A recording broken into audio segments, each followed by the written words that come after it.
જામનગરની મુલાકાતે આવેલા આંતરરાષ્ટ્રીય હિન્દુ પરિષદના સ્થાપક અધ્યક્ષ ડોક્ટર પ્રવીણ તોગડિયાએ સંગઠનની બેઠકમાં હાજરી આપી આગામી કામગીરી અંગે કાર્યકર્તાઓ સાથે ચર્ચા કરી હતી। સંગઠન દ્વારા આગામી દિવસોમાં 25 લાખ ઘરો સુધી સંપર્ક કરવાનો લક્ષ્યાંક રાખવામાં આવ્યો છે। સાથે જ ગલી ગલી અને સોસાયટીઓમાં શનિવારે રાત્રે સામૂહિક હનુમાન ચાલીસા પાઠ યોજી દેશભરમાં 1 લાખથી વધુ હનુમાન ચાલીસા કેન્દ્રો શરૂ કરવાનો સંકલ્પ વ્યક્ત કરવામાં આવ્યો છે।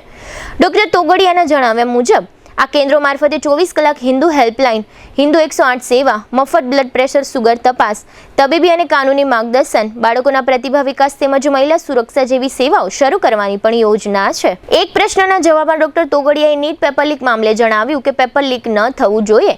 પેપર લીકના કારણે વિદ્યાર્થીઓ અને વાલીઓમાં રોષ ફેલાય છે અને ભવિષ્યમાં આવી ઘટના ન બને તેવી આશા વ્યક્ત કરી હતી। આ બેઠકમાં ગુજરાત પ્રદેશ અધ્યક્ષ રણછોડભાઈ ભરવાડ, નિર્મલસિંહ ખુમાન સહિતના આગેવાનો ઉપસ્થિત રહ્યા હતા। આ તકે ડોક્ટર તોગડિયાએ આપેલી વિગતો પ્રસ્તુત છે। हिंदू परिषद, राष्ट्रीय बजरंग दल, राष्ट्रीय महिला परिषद, ओजस्विनी, राष्ट्रीय छात्र परिषद द्वारा देशना गामडे गामडे ने शहरोनी कोलोनीमां शनिवारे रात्रे सामूहिक हनुमान चालीसाનું અભિયાન શરૂ કર્યું છે। હજારો થઈ ગયા છે, 1 લાખ થશે।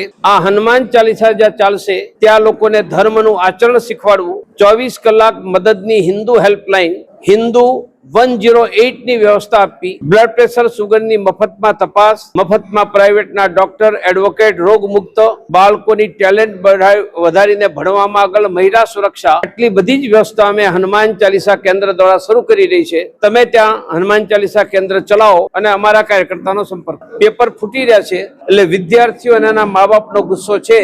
આશા રાખીએ કે હવે કોઈ પેપર નહીં ફૂટે।